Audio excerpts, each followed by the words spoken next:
اکرما اور خالد نے پھر بھی اپنے اپنے سواروں کو وہیں رکھا جہاں انہیں تیاری کی حالت میں کھڑا کیا گیا تھا۔ خالد کو اس کیفیت میں بھی توقع تھی کہ وہ شکست کو فتح میں بدل دے گا، لیکن جس راستے سے اسے گزرنا تھا وہاں مسلمان تیر انداز تیار کھڑے تھے۔ ان مسلمان تیر اندازوں نے اپنی بلند پوزیشن سے دیکھا کہ قریش بھاگ گئے ہیں اور ان کے ساتھی مال غنیمت جمع کر رہے ہیں، تو وہ بھی اپنی جگہ چھوڑنے لگے۔ ان کے کمانڈر عبداللہ بن جبیر رضی اللہ عنہ نے انہیں کہا، اپنے رسول صلی اللہ علیہ وآلہ وسلم کے حکم عدولی نہ کرو۔ آپ صلی اللہ علیہ وآلہ وسلم کا حکم ہے کہ آپ کی اجازت کے بغیر یہاں سے کوئی نہ ہٹے۔ تیر انداز شور مچاتے ہوئے پہاڑی سے اترنے لگے، کہنے لگے کہ جنگ ختم ہو گئی ہے، مال غنیمت، فتح ہماری ہے۔ عبداللہ بن جبیر رضی اللہ عنہ کے ساتھ صرف 9 تیر انداز رہ گئے تھے۔ خالد نے یہ منظر دیکھا تو اسے لگا جیسے خواب دیکھ رہا ہو، وہ یہی چاہتا تھا۔ وہ تیر اندازوں کو دیکھتا رہا۔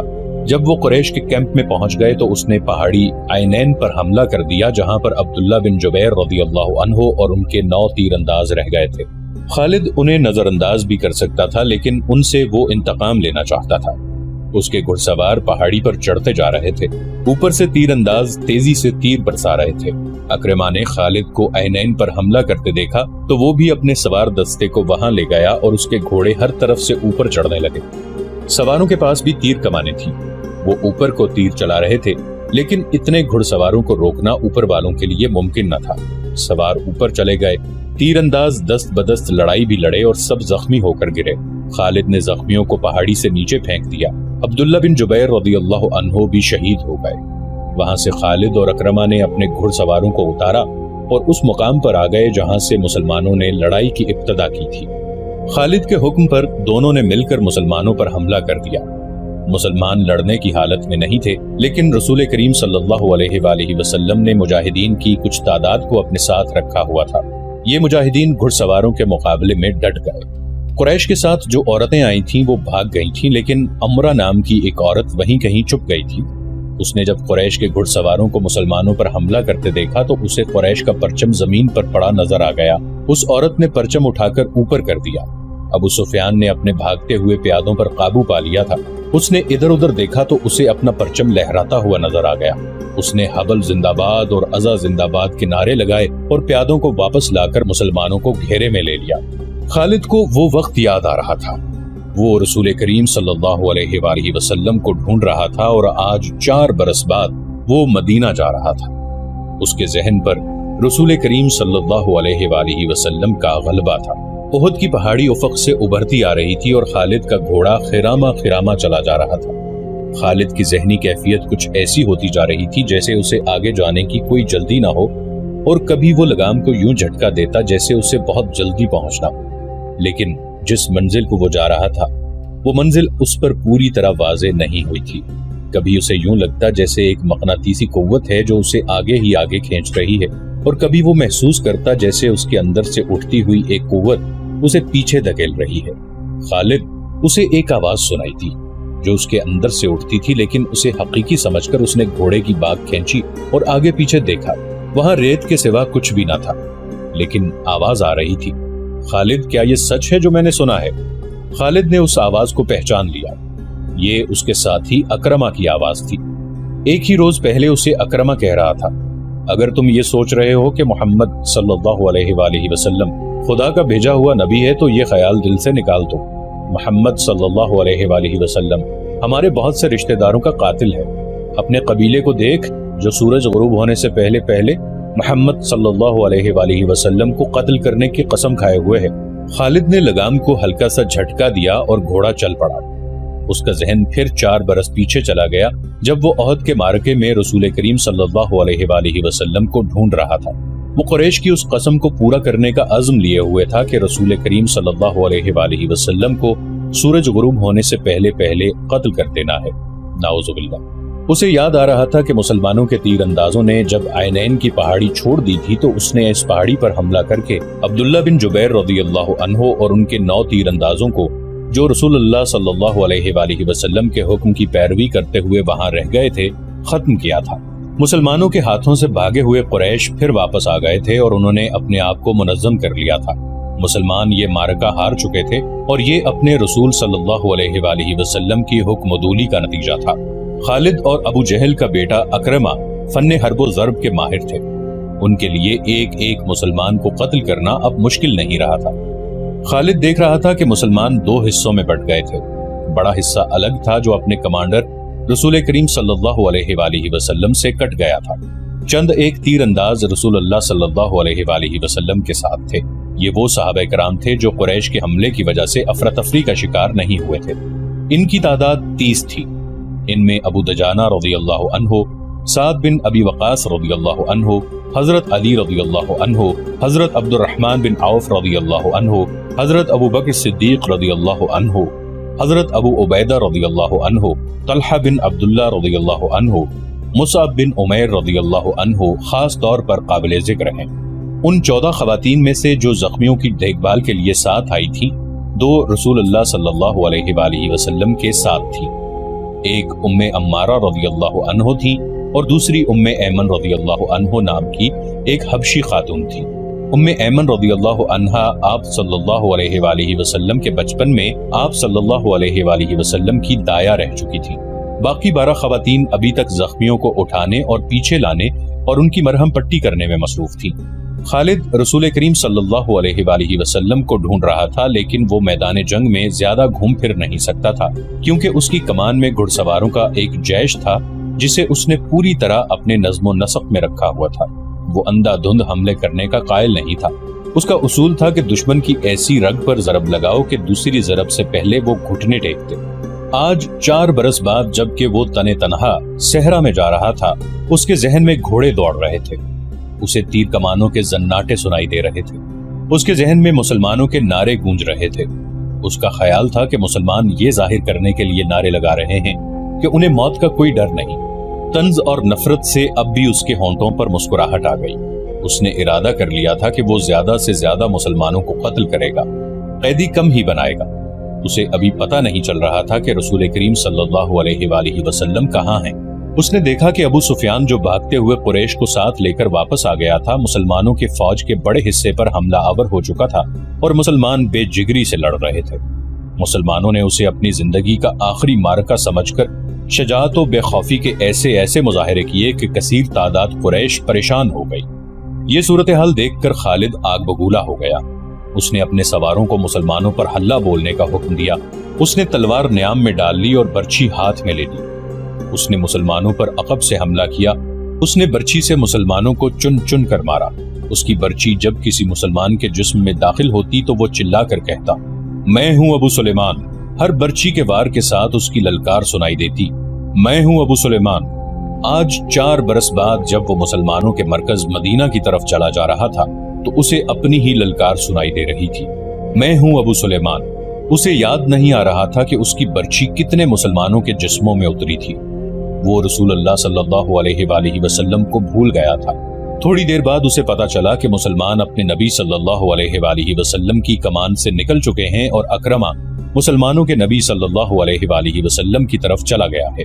حقیقت بھی یہی تھی کہ رسول اللہ صلی اللہ علیہ وآلہ وسلم کی کمان ختم ہو چکی تھی اور معرکے کی صورتحال ایسی ہو گئی تھی کہ آپ صلی اللہ علیہ وآلہ وسلم مسلمانوں کو اثر نو منظم نہیں کر سکتے تھے، لیکن آپ صلی اللہ علیہ وآلہ وسلم اپنی اور اپنے ساتھیوں کی جان بچانے کے لیے میدان جنگ سے نکلنا بھی نہیں چاہتے تھے۔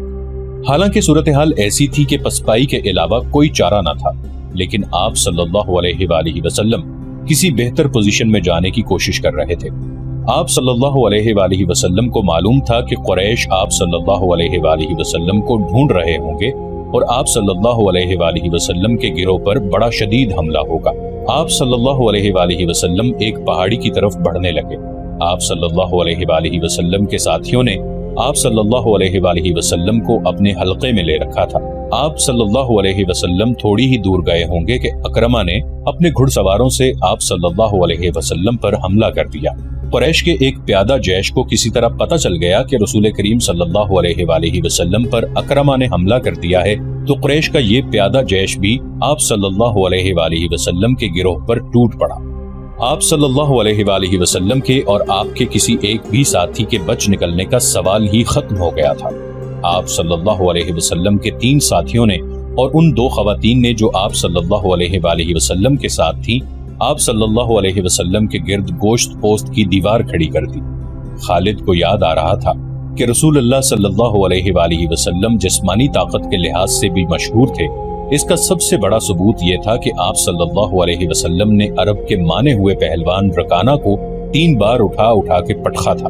اب میدان جنگ میں ان کی طاقت کے ایک اور مظاہرے کا وقت آ گیا تھا۔ گوشت پوست کی وہ دیوار جو آپ صلی اللہ علیہ وآلہ وسلم کے فدائین نے آپ صلی اللہ علیہ وسلم کے گرد کھڑی کر دی تھی، اسے آپ صلی اللہ علیہ وآلہ وسلم نے خود توڑا۔ آپ صلی اللہ علیہ وسلم کے ہاتھ میں کمان تھی، ترکش میں تیر بھی تھے۔ اس وقت خالد مسلمانوں کے بڑے حصے میں الجھا ہوا تھا۔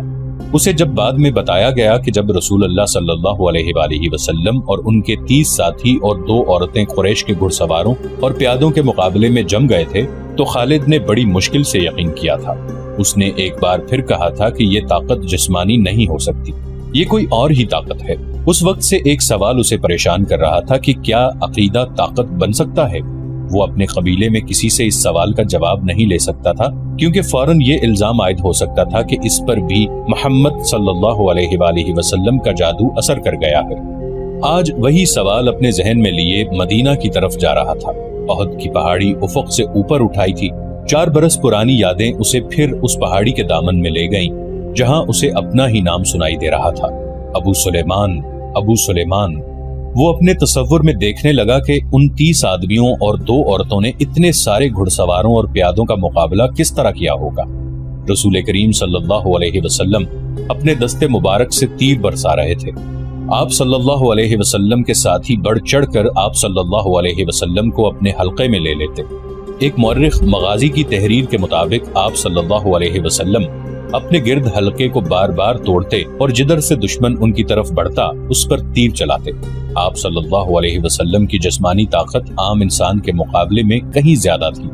آپ صلی اللہ علیہ وسلم کمان کو اس قدر زور سے کھینچتے کہ آپ صلی اللہ علیہ وسلم کا چھوڑا ہوا تیر جس جسم میں لگتا تھا، تیر کی نوک اس جسم کے دوسری طرف نکل جاتی تھی۔ آپ صلی اللہ علیہ وسلم نے اس قدر تیر چلائے تھے کہ ایک تیر چلانے کے لیے آپ صلی اللہ علیہ وآلہ وسلم نے کمان کو کھینچا تو کمان ٹوٹ گئی۔ آپ صلی اللہ علیہ وسلم نے اپنے ترکش میں بچے ہوئے تیر سعد بن ابی وقاص رضی اللہ عنہ کو دے دیے۔ سعد بن ابی وقاص رضی اللہ عنہ کے نشانے کا کوئی بھی مقابلہ نہیں کر سکتا تھا۔ خود آپ صلی اللہ علیہ وسلم بھی سعد رضی اللہ عنہ کے نشانے کو تسلیم کرتے تھے۔ ادھر مسلمان ابو سفیان اور خالد کے ہاتھوں کٹ رہے تھے اور خون کا آخری قطرہ بہ جانے تک مقابلہ کر رہے تھے۔ ادھر آپ صلی اللہ علیہ وآلہ وسلم کے 30 فدائین اور 2 خواتین کی بے جگری کا یہ عالم تھا جیسے ان کے جسم نہیں ان کی روحیں لڑ رہی ہوں۔ مشہور مورخ طبری لکھتا ہے کہ ایک ایک مسلمان نے بیک وقت 4 5 قریش کا مقابلہ کیا۔ ان کا انداز ایسا دہشت ناک تھا کہ قریش پیچھے ہٹ جاتے یا ان پر حملہ کرنے والا اکیلا مسلمان زخموں سے چور چور ہو کر گر پڑتا تھا۔ قریش نے جب رسول کریم صلی اللہ علیہ وآلہ وسلم کے فدائین کی شجاعت کا یہ عالم دیکھا تو کچھ پیچھے ہٹ کر ان پر تیروں کے ساتھ ساتھ پتھر بھی برسانے لگے۔ اس کے ساتھ ہی قریش کے چند ایک گھڑ سوار سرپٹ گھوڑے دوڑاتے آپ صلی اللہ علیہ وآلہ وسلم پر حملہ آور ہوئے، لیکن آپ صلی اللہ علیہ وسلم کے ساتھیوں کے تیر ان کے جسموں میں اتر کر انہیں واپس چلے جانے پر مجبور کر دیتے تھے۔ اس صورتحال سے بچنے کے لیے قریش نے چاروں طرف سے تیروں اور پتھروں کا می برسا دیا۔ خالد کو اکرمہ نے بتایا تھا کہ ابو دجانہ محمد صلی اللہ علیہ وسلم کے آگے جا کھڑے ہوئے، ان کی پیٹھ دشمن کی طرف تھی۔ ابو دجانہ بیک وقت 2 کام کر رہے تھے، ایک یہ کہ وہ اپنے تیر سعد بن ابی وقاص رضی اللہ عنہ کو دیتے جا رہے تھے اور سعد بڑی تیزی سے تیر برسا رہے تھے۔ اس کے ساتھ ہی ابو دجانہ محمد صلی اللہ علیہ وسلم کو تیروں سے بچانے کی کوشش کر رہے تھے۔ تیروں اور پتھروں کی بارش میں کوئی دیکھ نہ سکا کہ ابو دجانہ کس حال میں ہیں۔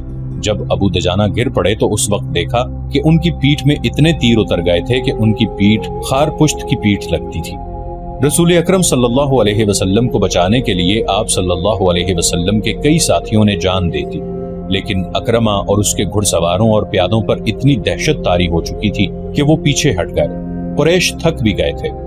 رسول کریم صلی اللہ علیہ وسلم نے اپنے ساتھیوں کا جائزہ لیا۔ ہر طرف خون ہی خون تھا، لیکن زخمیوں کو اٹھانے اور مرہم پٹی کرنے کا موقع نہ تھا۔ دشمن ایک اور حلہ بولنے کے لیے پیچھے ہٹا تھا۔ مجھے قریش کے ایک اور آدمی کا انتظار ہے۔ رسول اکرم صلی اللہ علیہ وسلم نے اپنے ساتھیوں سے کہا، کون ہے وہ یا رسول اللہ صلی اللہ علیہ وسلم؟ آپ صلی اللہ علیہ وآلہ وسلم کے ایک صحابی نے پوچھا، کیا وہ ہماری مدد کو آ رہا ہے؟ نہیں، آپ صلی اللہ علیہ وسلم نے فرمایا وہ مجھے قتل کرنے آئے گا، اسے اب تک آ جانا چاہیے تھا۔ صحابی نے پوچھا لیکن وہ کون ہے؟ ابی بن خلف۔ آپ صلی اللہ علیہ وسلم نے فرمایا ابی بن خلف رسول اکرم صلی اللہ علیہ وآلہ وسلم کے کٹر مخالفین میں سے تھا۔ وہ مدینہ کا رہنے والا تھا۔ اسے جب پتا چلا کہ رسول اللہ صلی اللہ علیہ وسلم نے نبوت کا دعویٰ کیا ہے تو ایک روز وہ آپ صلی اللہ علیہ وآلہ وسلم کے پاس آیا اور اس نے آپ صلی اللہ علیہ وسلم کا مذاق اڑایا۔ آپ نے تحمل اور بردباری سے اسے اسلام قبول کرنے کی دعوت دی۔ کیا تم مجھے اتنا کمزور سمجھتے ہو کہ میں تمہارے اس بے بنیاد عقیدے کو قبول کر لوں گا؟ ابی بن خلف نے گستاخانہ لہجے میں کہا تھا، میری بات غور سے سن لے محمد، کسی روز میرا گھوڑا دیکھ لینا، اسے میں اس وقت کے لیے موٹا تازہ کر رہا ہوں جب تم قریش کو پھر کبھی جنگ کے لیے للکارو گے۔ اب بدر کے خواب دیکھنے چھوڑ دو، میں اسی گھوڑے پر سوار ہوں گا اور تم مجھے میدان جنگ میں اپنے آمنے سامنے دیکھو گے، اور میں اپنے دیوتاؤں کی قسم کھا کے کہتا ہوں کہ تمہیں اپنے ہاتھوں قتل کروں گا۔ نعوذ باللہ۔ ابی، رسول خدا صلی اللہ علیہ وآلہ وسلم نے مسکرا کر کہا تھا، زندگی اور موت اس اللہ کے اختیار میں ہے جس نے مجھے نبوت عطا فرمائی ہے اور مجھے گمراہ لوگوں کو سیدھے راستے پر لانے کا فرض سونپا ہے۔ ایسی بات منہ سے نہ نکالو جسے میرے اللہ کے سوا کوئی بھی پورا نہ کر سکے۔ یوں بھی تو ہو سکتا ہے کہ تم مجھے قتل کرنے آؤ اور تم میرے ہاتھوں قتل ہو جاؤ۔ ابی بن خلف رسول اللہ صلی اللہ علیہ وسلم کی اس بات پر طنزیہ ہنسی ہنس پڑا اور ہنستا ہوا چلا گیا۔ اب احد کے معرکے میں رسول خدا صلی اللہ علیہ وسلم کو ابی بن خلف یاد آ گیا۔ جو ہی آپ صلی اللہ علیہ وآلہ وسلم نے اس کا نام لیا تو دور سے ایک گھوڑا سرپٹ دوڑتا آیا۔ سب نے ادھر دیکھا۔ میرے عزیز ساتھیوں، رسول اکرم صلی اللہ علیہ وسلم نے اپنے ساتھیوں سے کہا، مجھے کچھ ایسا لگ رہا ہے جیسے یہ سوار جو ہماری طرف بڑھتا آ رہا ہے ابی ہی ہوگا۔ اگر وہ ابی ہی ہوا تو اسے روکنا نہیں، اسے میرے سامنے اور میرے قریب آنے دینا۔ مورخین واقدی، مغازی اور ابن حشام نے لکھا ہے کہ وہ سوار ابی بن خلف ہی تھا۔ اس نے للکار کر کہا، سنبھل جا محمد، ابی آ گیا ہے، یہ دیکھ میں اسی گھوڑے پر سوار ہوں جو تمہیں دکھایا تھا۔ یا رسول اللہ صلی اللہ علیہ وسلم۔ رسول اللہ صلی اللہ علیہ وسلم کے ساتھیوں میں سے 3-4 نے آگے ہو کر کہا، ہمیں اجازت دیں کہ اسے آپ کے قریب آنے تک ختم کر دیں۔ نہیں، رسول اکرم صلی اللہ علیہ وسلم نے کہا، اسے آنے دو، میرے قریب آنے دو، اسے راستہ دے دو۔ رسول کریم صلی اللہ علیہ وسلم کے سر پر زنجیروں والی خود تھی۔ اس کی زنجیریں آپ صلی اللہ علیہ وسلم کے چہرے کے آگے اور دائیں بائیں لٹک رہی تھیں۔ آپ صلی اللہ علیہ وسلم کے ہاتھ میں برچی تھی اور تلوار نیام میں تھی۔ ابی کا گھوڑا قریب آ گیا تھا۔ آگے آ جا ابی، رسول خدا صلی اللہ علیہ وسلم نے للکار کر کہا، میرے سوا تیرے ساتھ کوئی نہیں لڑے گا۔ ابی بن خلف نے اپنا گھوڑا قریب لا کر روکا اور طنزیہ قہقہہ لگایا۔ اسے شاید پورا یقین تھا کہ وہ آپ صلی اللہ علیہ وسلم کو نعوذ باللہ قتل کر دے گا۔ اس کی تلوار ابھی نیام میں ہی تھی۔ آپ صلی اللہ علیہ وسلم اس کے قریب چلے گئے۔ وہ بڑے طاقتور گھوڑے پر تھا اور آپ صلی اللہ علیہ وسلم زمین پر۔ اس نے ابھی تلوار نکالی ہی تھی کہ آپ صلی اللہ علیہ وسلم نے آگے بڑھ کر اور اچھل کر اس پر برچھی کا وار کیا۔ وہ وار بچانے کے لیے ایک طرف کو جھک گیا لیکن وار خالی نہ گیا۔ آپ صلی اللہ علیہ وسلم کی برچھی کی انی اس کے دائیں کندھے پر ہنسلی کی ہڈی سے نیچے لگی۔ وہ گھوڑے سے گر پڑا اور اس کی پسلی ٹوٹ گئی۔ مورخ لکھتے ہیں کہ رسول خدا صلی اللہ علیہ وسلم کا وار اتنا کاری نہ تھا کہ ابی جیسا قوی ہیکل آدمی اٹھ نہ پاتا۔ رسول خدا صلی اللہ علیہ وسلم اس پر دوسرا وار کرنے کو دوڑے۔ وہ گھوڑے کے دوسری طرف گرا تھا۔ اس پر شاید دہشت طاری ہو گئی تھی یا آپ صلی اللہ علیہ وسلم کا وار اس کے لیے غیر متوقع تھا۔ وہ اٹھا اور اپنا گھوڑا وہیں چھوڑ کر بھاگ گیا۔ وہ چلاتا جا رہا تھا، محمد نے مجھے قتل کر دیا ہے، اے اہل قریش، محمد نے مجھے قتل کر ڈالا۔ قریش کے کچھ آدمیوں نے اس کے زخم دیکھے تو اسے تسلی دی کہ اسے کسی نے قتل نہیں کیا، زخم بالکل معمولی ہیں۔ لیکن اس پر نہ جانے کیسی کیفیت طاری ہو گئی تھی کہ اس کی زبان سے یہی الفاظ نکلتے تھے، میں زندہ نہیں رہوں گا، محمد نے کہا تھا کہ میں اس کے ہاتھوں قتل ہو جاؤں گا۔ مورخ ابن حشام نے یہاں تک لکھا ہے کہ ابی نے یہ الفاظ بھی کہے تھے، اگر محمد مجھ پر صرف تھوک دیتا تو بھی میں زندہ نہ رہ سکتا۔ جب احد کا معرکہ ختم ہو گیا تو ابی قریش کے ساتھ مکہ روانہ ہو گیا۔ راستے میں انہوں نے پڑاؤ کیا تو ابی مر گیا۔ خالد کو آج 4 برس بعد وہ وقت کل کی بات کی طرح یاد آ رہا تھا۔ اسے یقین تھا کہ مسلمانوں کو اہل قریش کچل کر رکھ دیں گے، لیکن مسلمان جس طرح جانیں قربان کر رہے تھے اس نے خالد کو پریشان کر دیا۔ یوں لگتا تھا جیسے مسلمان پیادوں سے قریش کے گھوڑے بھی خوفزدہ ہیں۔